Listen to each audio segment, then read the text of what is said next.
આગળ સમાચારમાં વાત કરીએ તો નવસારી શહેરમાં તસ્કરોનો તરખાટ જોવા મળ્યો છે. તો તસ્કરોનો તરખાટ નવસારીમાં જોવા મળ્યો છે. તો બીજી તરફ છાપરા રોડ વિસ્તારમાં ચોરીની ઘટના બનવા પામી છે, જેમાં સ્વસ્તિક બંગલોમાં મોડી રાત્રે ચોરી થઈ હતી. તો રોકડા અને લેપટોપની ચોરી કરીને લૂંટારુઓ ફરાર થયા છે. ચોરીની ઘટનાના સીસીટીવી ફૂટેજ સામે આવ્યા છે. આ સમગ્ર ઘટના સીસીટીવીમાં કેદ થઈ છે. તો આ જે સમગ્ર ઘટના છે તેના સીસીટીવી ફૂટેજ પણ સામે આવ્યા છે. નવસારી શહેરમાં તસ્કરોનો તરખાટ જોવા મળ્યો છે. તો છાપરા રોડ વિસ્તારમાં ચોરીની ઘટના બની છે, જેમાં સ્વસ્તિક બંગલોમાં મોડી રાત્રે ચોરી થઈ હતી. તો રોકડા અને લેપટોપની ચોરી કરીને લૂંટારુઓ ફરાર થયા હતા, અને જે બાદ પોલીસે સીસીટીવીના આધારે તપાસનો દોર શરૂ કર્યો છે. તો ચોરીની ઘટનાના સીસીટીવી ફૂટેજ સામે આવ્યા છે. આ સમગ્ર ઘટના સીસીટીવીમાં કેદ થઈ છે.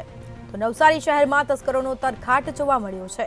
છાપરા રોડ વિસ્તારમાં ચોરીની ઘટના બની છે, જેમાં સ્વસ્તિક બંગલોમાં મોડી રાત્રે તરખોટો ત્રાટક્યા હતા અને ચોરી કરીને ફરાર થયા છે. તો રોકડા તેમજ લેપટોપ ચોરીને લૂંટારુઓ ફરાર થયા હતા. આ સમગ્ર ઘટનાના સીસીટીવી ફૂટેજ પણ સામે આવ્યા છે. તો છાપરા રોડ વિસ્તારમાં ચોરીની ઘટના બનવા પામી છે. તો પોલીસને જાણ થતાં જ પોલીસે ગુનો દાખલ કરી વધુ તપાસ હાથ ધરી છે. સીસીટીવીના આધારે પોલીસે તપાસનો દોર શરૂ કર્યો છે. આજે સમગ્ર ઘટના છે તેના સીસીટીવી ફૂટેજ સામે આવ્યા છે. ચોરીની ઘટના સીસીટીવીમાં કેદ થઈ છે.